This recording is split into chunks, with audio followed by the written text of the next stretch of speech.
Okay, so when I say the word protection, what's the first image that pops in your head? Is it a warrior standing guard, or maybe a mother watching over her child? We think we know what it means, but what if the question itself is setting us up for the wrong answer? Right, let's get straight into it. This is the big question people have been wrestling with forever. When it comes to protecting the family, the community, who's really wired for the job? Men or women? And usually the whole argument gets boiled down to these two very different ideas. On one hand, you have protection defined as raw physical strength, the aggression needed to face a threat head-on. And on the other hand, you have protection as this deep, intuitive awareness and nurturing instinct that stops danger before it even starts. Let's break down both sides of this. So first, let's explore the case for women as the true protectors. And this view defines the whole act not as just fighting off threats, but as something much bigger, the preservation of life itself. This idea really flips the script. It all starts with the obvious biological imperative, right? Pregnancy, childbirth, nurturing, sustaining life from the very beginning. But it goes way deeper than that. It gets into what's called anticipatory defense, that incredible skill of sensing trouble early and steering clear of conflict before it can even explode. This also covers the invisible load, all that behind-the-scenes risk management, like planning the safest way home or just emotionally holding everything together for the family. And if you look at history, this exact skill set was often the secret sauce to a community's survival through the absolute worst of times. So the bottom line here is that this kind of protection is all about being proactive. It's the fence at the top of the cliff, not the ambulance waiting at the bottom. It's built on the idea that the best fight you can ever have is the one that never actually happens.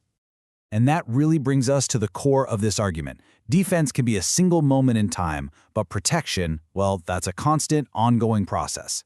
It's not about how strong you are, it's about making sure the family, the culture, and life itself continues. Okay, let's flip the coin and look at the other side of this.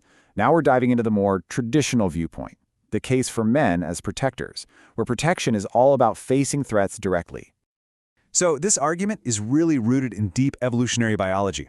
We're talking about, on average, greater physical strength and higher thresholds for aggression, traits that were super useful for hunting and defending the tribe. Today, that translates into what you could call risk absorption.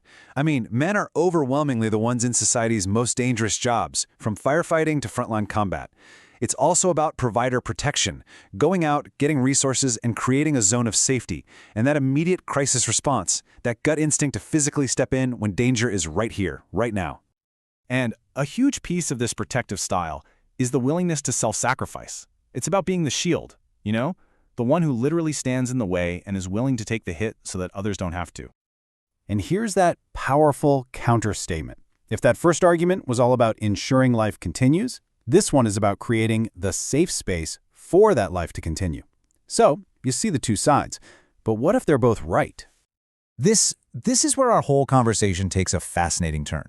Because the source material we're looking at says the debate itself is the actual problem. It's based on a totally flawed idea, that protection is just one single thing. So let's completely reframe this. This isn't a competition. We're not looking at one versus the other. We're looking at two totally different but completely complementary architectures of survival. The core idea here is called the dual architectures of human preservation. It sounds a little academic, I know, but the concept is actually really simple. It just suggests that humanity evolved two different but equally critical strategies to stay alive. One is proactive. It works to prevent harm.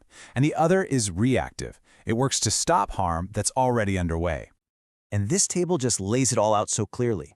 You've got proactive protection on the left, which often aligns with more feminine strategies, to anticipate, to preserve, to sustain.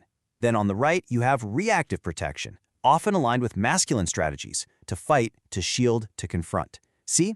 One isn't better than the other, they're just two essential halves of the same whole. So the big takeaway isn't about which gender is the real protector.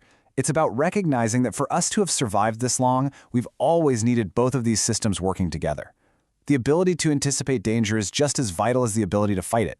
One creates the safe home, and the other defends it when that safety is threatened. And that leaves us with a really important question to think about. In our world today, we tend to really celebrate and glorify one type of protection, that reactive, confrontational kind. But we often dismiss the other kind, the proactive, nurturing protection, as being soft or somehow less important. So if both are absolutely essential for our survival, what happens when a society starts to devalue, or even completely forget, one half of its own protective system?